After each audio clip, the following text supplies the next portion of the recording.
Oke, bertemu lagi dengan Kak Sigit di Bimbel Privat Lake Education, Penggilingan Cakung, Jakarta Timur.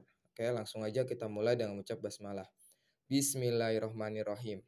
Nah, hari ini Kak Sigit mau ngebahas soal matematika kelas 7 mengenai mencari keliling bangun ya. Oke, langsung aja kita baca soalnya. Keliling bangun di bawah adalah, nah di sini ada gambar bangun datar, tapi bangun datarnya ini trapesium tapi terbalik ya. Jadi trapesiumnya seperti ini. Nah, terus ditanyanya kelilingnya. Ingat bahwa mencari keliling itu sebenarnya hanya menambah jumlah sisi-sisinya. Nah, jadi menambah 8, 10, terus sisi miring, terus menambah 4. Nah, tapi untuk soal yang ini ada sebuah sisi yang kita belum dapat dia itu berapa panjangnya, yaitu sisi miring di sini.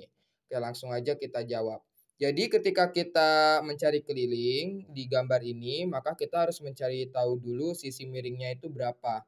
Nah, untuk mencari tahu sisi miring di sini, maka kita bisa menggunakan rumus Pythagoras. Kenapa bisa menggunakan rumus Pythagoras? Karena, nah ini kasih garisin dulu ya. Nah, karena bangun datar ini bisa dipotong, kemudian ternyata bisa membentuk sebuah segitiga di atasnya. Nah, ketika membuat segitiga seperti ini, maka kita tahu panjang dari garis yang putus-putus ini sama halnya kayak yang di bawah, jadi 8 meter. Kemudian yang di sini ini berapa, Kak? Ya, ini 10 dikurang di sini. 10 kurang 4. Berarti di sini adalah 6 meter. Nah, kalau misalkan kita gambar lagi ya, kasih gambar ulang segitiganya. Nah, tapi ini dengan versi yang berdiri, maka alasnya ini 6 meter, tingginya ini 8 meter. Nah, berarti gimana caranya kita mencari sisi miring? Nah, baru kita bisa menggunakan rumus Pythagoras. Kita permisalin dengan huruf X, misalkan sisi miringnya. Maka kita masukin X kuadrat sama dengan 8 kuadrat ditambah 6 kuadrat. Nah, buat kalian yang masih belum tahu, Kak, Pythagoras itu seperti apa sih? Jadi intinya, Pythagoras itu pasti ada pangkat duanya. Ini supaya sederhana aja ya.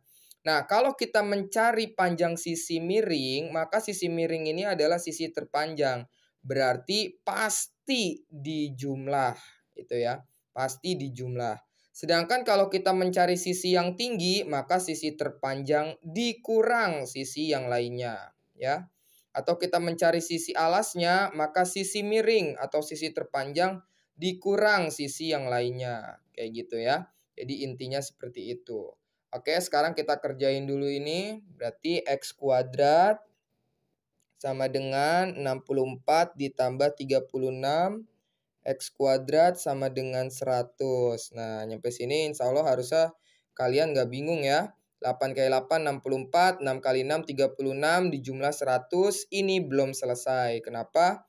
Karena kita hanya mencari X. Ingat, kalau kuadrat dipindah ruas, maka berubah menjadi akar ya. Jadi X sama dengan akar 100 sama dengan 10. Nah, ini belum kelar. Kita baru dapat dapat sisi miringnya, panjang sisi miringnya yaitu 10 meter. Maka kelilingnya gimana, Kak? Kita tulis lagi. Keliling sama dengan 4 ditambah 4 ditambah 8 ditambah 10 ditambah 10 ya. Ditambah 10 lagi kayak gitu.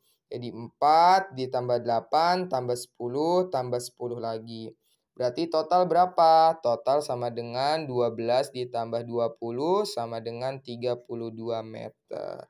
Ingat, kalau keliling berarti dia masih meter, kalau luas baru meter kuadrat. Tapi jawabannya adalah 32 meter. Jawabannya adalah A. Nah, oke. Oke, sampai sini dulu. Kita akhiri dengan hamdalah. Alhamdulillahirobbil alamin.